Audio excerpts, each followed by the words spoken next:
महायोगी अरविंद। ऑडियो 2। लेखक वेदमूर्ति तपोनिष्ठ पंडित श्री राम शर्मा आचार्य। योगाभ्यास की प्रगति। यद्यपि श्री अरविंद को अध्यात्म तथा योग की आंतरिक प्रेरणा बड़ौदा आने से पहले भी प्राप्त होती रहती थी, पर उस समय वे साहित्य और काव्य के प्रवाह में विशेष रूप से बह रहे थे। इसलिए उस समय उन्होंने अध्यात्म पर विचार नहीं किया। भारतवर्ष आकर जब उन्होंने यहाँ के प्राचीन साहित्य का अध्ययन किया तो उनका झुकाव स्वयमेव इधर होने लगा। पर योगाभ्यास का आरंभ बिना गुरु के नहीं किया जा सकता। यद्यपि उन्होंने उस समय बाकायदा कोई गुरु तो नहीं बनाया, पर उनकी कई उच्च श्रेणी के पथ प्रदर्शक मिल गए। नर्मदा तट के चोंदोद स्थान में प्रतिष्ठित गंगा मठ के सद्गुरु ब्रह्मानंद ने दर्शन देकर श्री अरविंद के लिए योग मार्ग को प्रशस्त किया। यह बात प्रसिद्ध थी कि ये महात्मा किसी की आंखों की तरफ नहीं देखते थे, पर श्री अरविंद को अधिकारी समझकर उन्होंने इनकी ओर देखा ही नहीं, वरन सफलता के लिए शुभाशीर्वाद भी दिया। यह भी कहा जाता है कि ब्रह्मानंद के एक शिष्य ने ही इनको सर्वप्रथम प्राणायाम की शिक्षा दी। सन 1904 में ये प्राणायाम और धारणा का अभ्यास करने लगे और क्रमशः इसमें कई घंटे तक लगाने लगे। 3 वर्ष पश्चात उन्होंने ग्वालियर के श्री लेले को अपना सहायक बनाया और इससे योग मार्ग में अच्छी प्रगति हुई। इन सब के साथ उनके भीतर एक ऐसी शक्ति काम कर रही थी जिसकी सहायता से वे योग संबंधी बहुत विषयों की जानकारी स्वयं ही प्राप्त कर लेते थे। क्रांतिकारी आंदोलन में सहयोग क्रांतिकारी दल संगठन और संचालन यद्यपि श्री अरविंद की आध्यात्मिक प्रकृति के विशेष अनुकूल तो नहीं था, तो भी आरंभिक काल में उन्होंने इसमें महत्वपूर्ण योग दिया। इस संबंध में यह जान लेना आवश्यक है कि उन्होंने कभी शास्त्रास्त्र की शिक्षा, बम बनाना, हथियार जमा करने के कामों को स्वयं नहीं किया। आंदोलन का यह विभाग तो श्री वारिंद्र के जिम्मे था और उसने इसके लिए कुछ साथी भी बना लिए थे। श्री अरविंद तो इस कार्य में भाग लेने वाले युवकों को प्रेरणा दिया करते थे और आवश्यक होने पर मार्गदर्शन करते थे। जब छुट्टी मिलती तो बंगाल के विभिन्न स्थानों का दौरा करके ऐसे लोगों से संपर्क स्थापित करते जिनसे इस कार्यक्रम में सहायता मिल सकती थी। उन्होंने महाराष्ट्रीय क्रांतिकारियों से भी संपर्क स्थापित कर लिया था। यह एक अनोखी बात हुई कि श्री अरविंद के नाना श्री राज नारायण बोस जैसे धार्मिक वयोवृद्ध सज्जन इस आंदोलन से प्रभावित हो उठे। नवयुवक रविंद्रनाथ ठाकुर ने भी क्रांतिकारी दल की शपथ ग्रहण की। योगेन मुखर्जी और चारुण चंद दत्त जैसे ऊंचे दर्जे के मजिस्ट्रेट और ICS अफसरों ने इस कार्य में सहयोग प्रदान किया। सिस्टर निवेदिता, जो स्वयं अंग्रेज थीं, भारतवासियों से सहानुभूति रखने के कारण इस आंदोलन में सहायता पहुंचाने लगी। बड़ौदा के एक सरदार श्री केशव राव जाधव के भतीजे श्री माधव राव को सैनिक शिक्षा प्राप्त करने तथा बम और रिवॉल्वर का ठीक प्रयोग सीखने के लिए इंग्लैंड भेजा गया। श्री अरविंद ने इसके लिए कुछ आर्थिक सहायता भी दी थी, पर बड़ौदा में सरकारी नौकरी के कारण अभी इस आंदोलन में अप्रत्यक्ष रूप से ही भाग ले रहे थे, खुलकर मैदान में नहीं कूदे थे। जब आंदोलन बढ़ने लगा और लोकमान्य तिलक से उनका घनिष्ठ संबंध स्थापित हो गया तो उन्होंने 1 वर्ष की छुट्टी लेकर बड़ौदा कॉलेज से संबंध विच्छेद कर लिया। इसके पश्चात उन्होंने कलकत्ते के नव स्थापित नेशनल कॉलेज में नाम मात्र के लिए 150 रुपये वेतन लेकर विद्यार्थियों को अंग्रेजी भाषा की शिक्षा देने का भार अपने ऊपर ले लिया। राजनीतिक आंदोलन की सफलता और देशवासियों तक स्वाधीनता का संदेश पहुंचाने के लिए वंदे मातरम नामक एक दैनिक पत्र निकाला गया, जिसका आर्थिक और संपादकीय भार श्री अरविंद के ही ऊपर था। इनके तेजस्वी और युवकों को आकर्षित करने वाले लेखों से सरकार डर गई और ऐसा अवसर ढूंढने लगी जिससे इनको हटाया जा सके। शीघ्र ही इन पर 2 मुकदमे चलाए गए, जो युगांतर और वंदे मातरम में प्रकाशित लेखों के संबंध में थे। युगांतर के लेख को तो श्री भूपेंद्र नाथ दत्त ने, जो स्वामी विवेकानंद के छोटे भाई थे, अपना लिखा बतलाया, जिससे उनको सजा हो गई। वंदे मातरम वाले अभियोग में सरकार यह सिद्ध नहीं कर सकी कि वे लेख श्री अरविंद के लिखे हैं, इसलिए मजिस्ट्रेट ने उनको बरी कर दिया। इस मुकदमे के कारण वंदे मातरम और श्री अरविंद का नाम देश भर में फैल गया और लोग उनको पूज्य भाव से देखने लगे। उधर सरकार को भी अपनी हार में कुछ अनुभव हो गया। इनके लेख वास्तव में ऐसे उच्च भावों से युक्त होते थे कि उनकी घृणा फैलाने वाला या हिंसा के लिए उत्तेजना देने वाला सिद्ध नहीं किया जा सकता था। उनके लेखों का वातावरण आध्यात्मिक रहता था और वे कर्तव्य पालन के रूप में भारत माता की वेदी पर सर्वस्व न्यौछावर कर देने का उपदेश देते थे। वे कहते थे कि विदेशी हुकूमत अच्छी हो तो भी अपने शासन स्वराज्य की समता नहीं कर सकती। इन लेखों को पढ़कर अंग्रेजों के प्रमुख पत्र स्टेट्समैन ने लिखा था, वंदे मातरम में प्रकाशित लेख यद्यपि राजद्रोह से भरे रहते हैं पर उनके खिलाफ कानूनी कार्यवाही नहीं की जा सकती। उसके लेख की चतुरता और अंग्रेजी भाषा के प्रयोग का कौशल वास्तव में प्रशंसनीय है। इसी समय सूरत कांग्रेस की तैयारी होने लगी।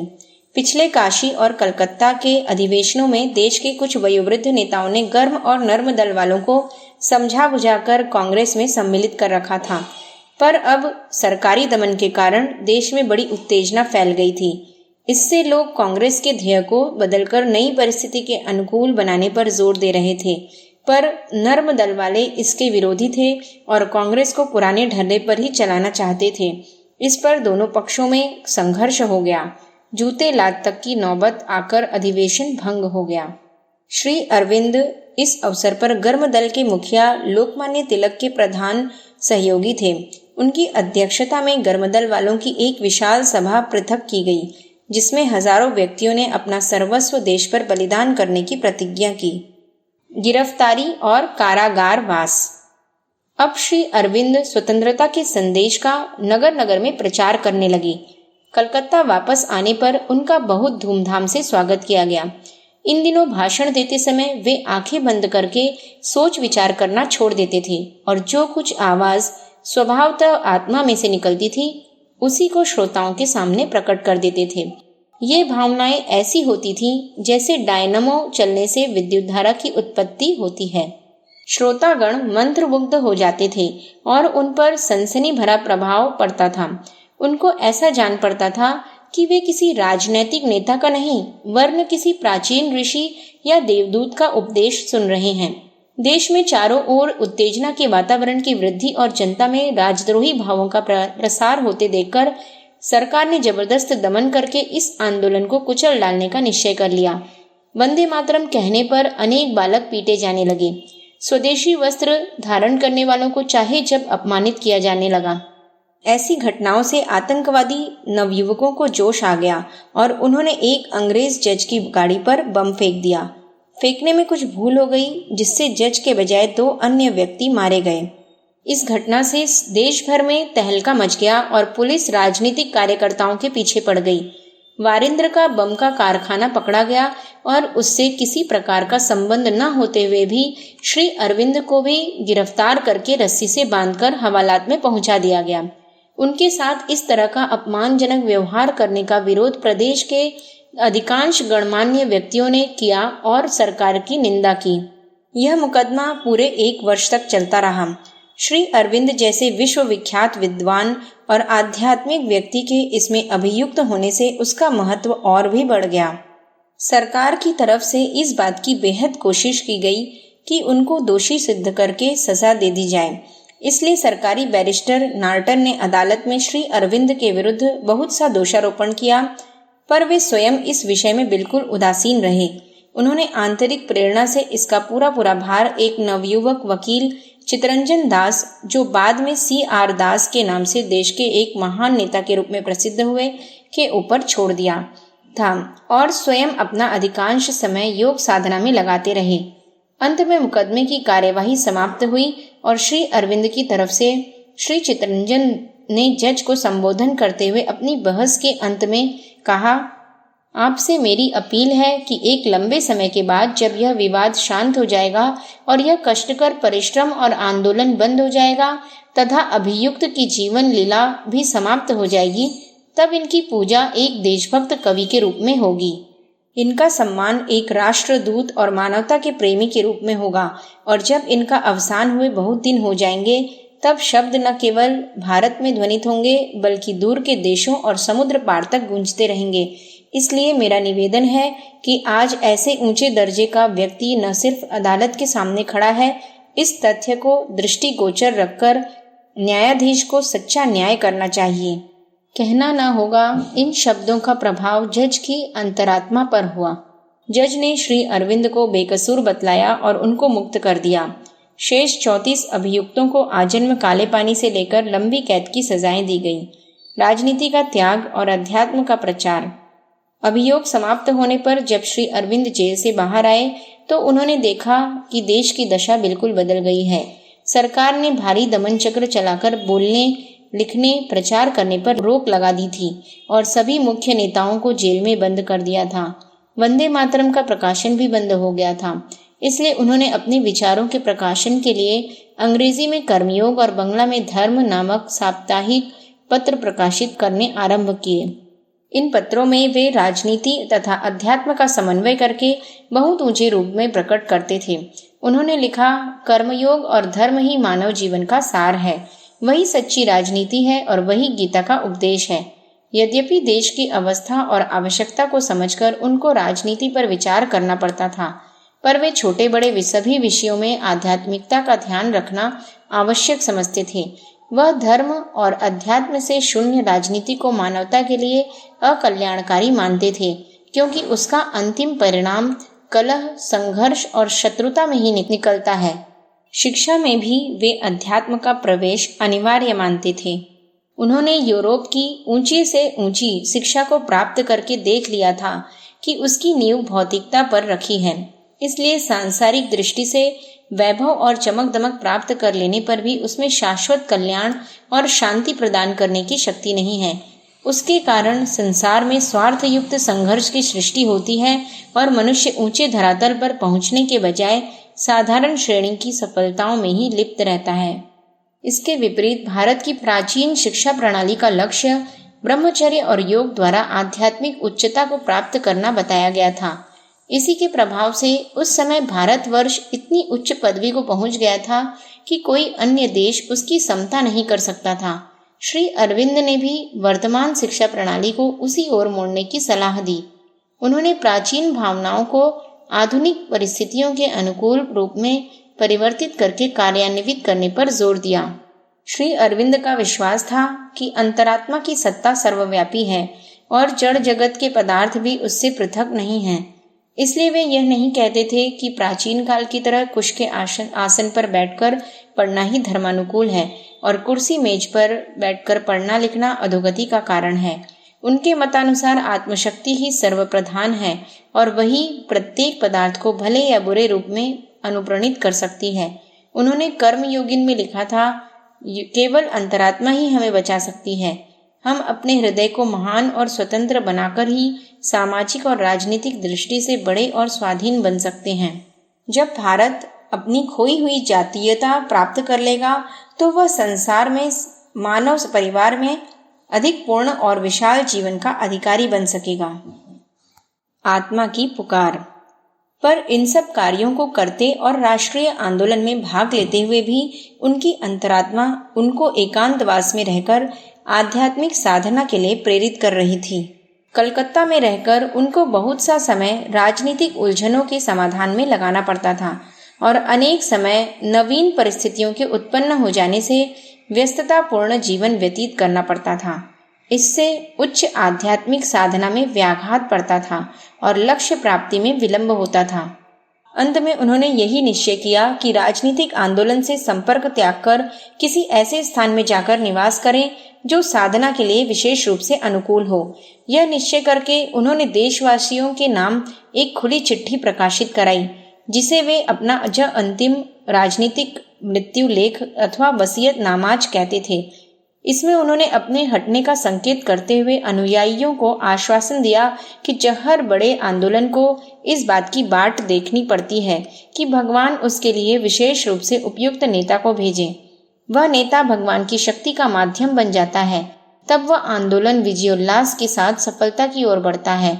श्री अरविंद का आशय यही था कि यद्यपि वे इन दिनों परिस्थितिवश आंदोलन का संचालन कर रहे हैं, पर वास्तव में उनका क्षेत्र दूसरा है।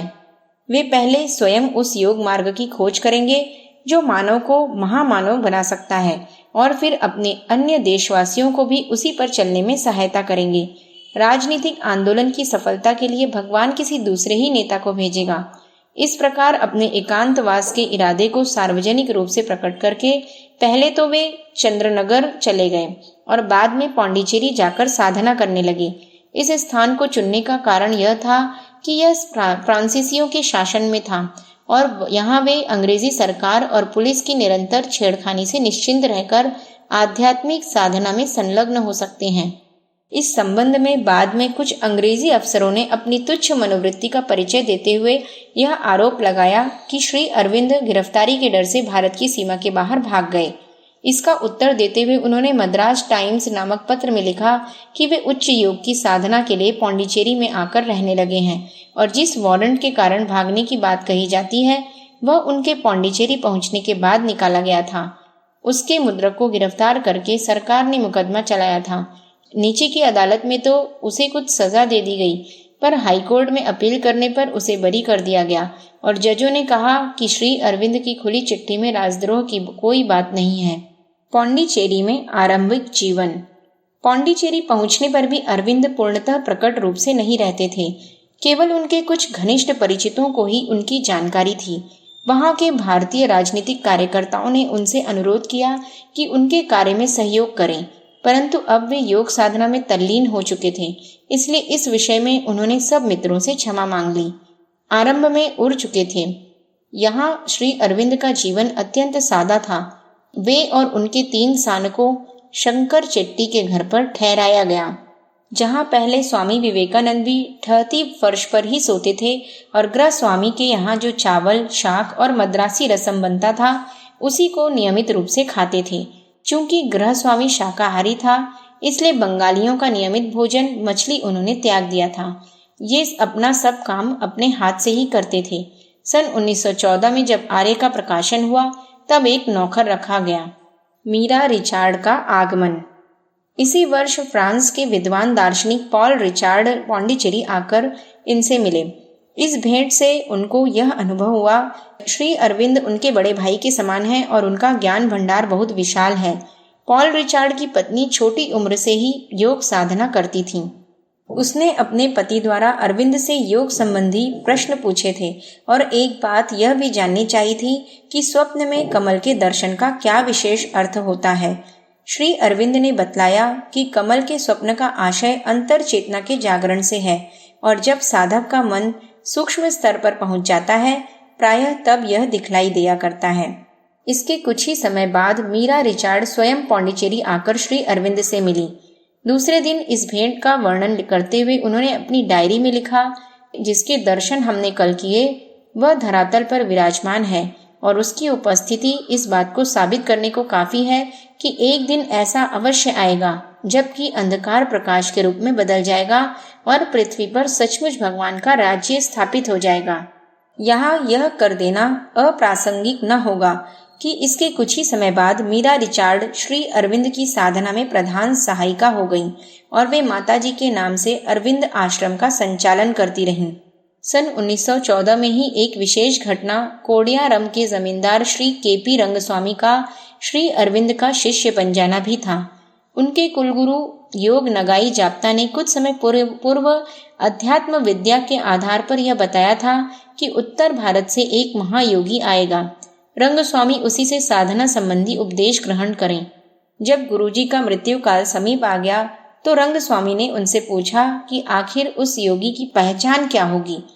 गुरु ने बतलाया कि वे कुछ कठिनाइयों से बचने के लिए यहाँ आएंगे और उनकी 3 विशेषताएं पहले से ही प्रचलित हो चुकेंगी। ये बातें श्री अरविंद पर लागू होती थीं, इसलिए रंगस्वामी उनकी शरण में आए। श्री अरविंद ने उनकी प्रार्थना स्वीकार करके उनको साधना मार्ग बतलाया। उसी समय जोग साधना नाम की एक पुस्तक भी परलोक विज्ञान की सहायता से लिखाई गई। रंगस्वामी ने उस पुस्तक को अपने व्यय से प्रकाशित करके प्रचारित किया।